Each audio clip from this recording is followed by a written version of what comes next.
పూరా లోకల్ 2019లో 40 మంది సైనికులను ఇలా ఆత్మాహుతి దాడితోని హతమార్చిన తర్వాత హత్య చేసిన తర్వాత సర్జికల్ స్ట్రైక్ చేసి పాకిస్తాన్ లో చొరబడి సర్జికల్ స్ట్రైక్ చేసినటువంటి ప్రభుత్వం భారతదేశ ప్రభుత్వం, అటువంటి సైన్యం భారత సైన్యం.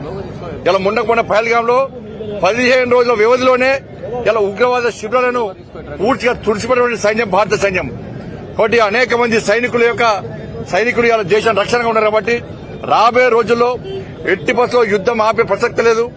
ఇలా పాకిస్తాన్ లాంటి దేశం ఉగ్రవాదులకు స్థావరంగా ఏర్పడి ఉగ్రవాదులకు శిబిరాలను ఏర్పాటు చేస్తూ ఉగ్రవాదులకు ఆర్థికంగా సహకరిస్తూ ఇలా ఇతర దేశాల నుంచి ఆయుధాలు రప్పిస్తూ భారతదేశంలో అలజడి సృష్టించి శాంతి భద్రత సమస్యలు సృష్టించాలని చూస్తే ఇలా భారతదేశం ఎక్కడికక్కడ అడ్డుకుంటున్న విషయాన్ని మన గుణపాఠం చెప్పిన విషయాన్ని పాకిస్తాన్ ఎప్పుడూ మర్చిపోదు.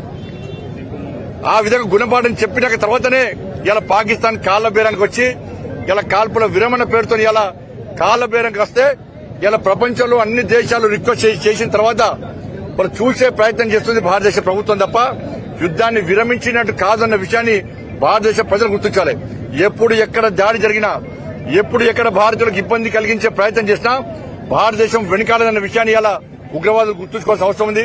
కాబట్టి దానిలో భాగంగానే ఈ రోజు దేశవ్యాప్తంగా తిరంగ ర్యాలీలు స్వచ్ఛందంగా అందరూ కలిసి నిర్వహిస్తున్నారు. ఇవాళ కరీంనగర్ లో కూడా ఇలా ఉగ్రవాదులకు వ్యతిరేకంగా అమరులైనటువంటి ఆ దేశభక్తులకు నివాళులర్పిస్తూ సైనికులకు కృతజ్ఞత తెలుపుతూ నరేంద్ర మోడీ గారికి సంఘీభావంగా ఈ తిరంగా ర్యాలీ నిర్వహించడం జరుగుతున్నది. ఇవాళ కేంద్ర హోంశాఖ సహాయ మంత్రిగా నరేంద్ర మోడీ గారి నేతృత్వంలో ఉండి ఇలా యుద్దంలో జరిగినప్పుడు హోంమంత్రిగా ఉండడం నిజంగా అదృష్టంగా భావిస్తున్నాను. మన కంట్రోల్ రూమ్ లో మా అమిత్ షా గారి బాధ్యతను పూర్తి స్థాయిలో నెరవేర్చడం జరిగింది. కంట్రోల్ రూమ్ నుండి ఎప్పటికప్పుడు సమీక్ష చేయడం.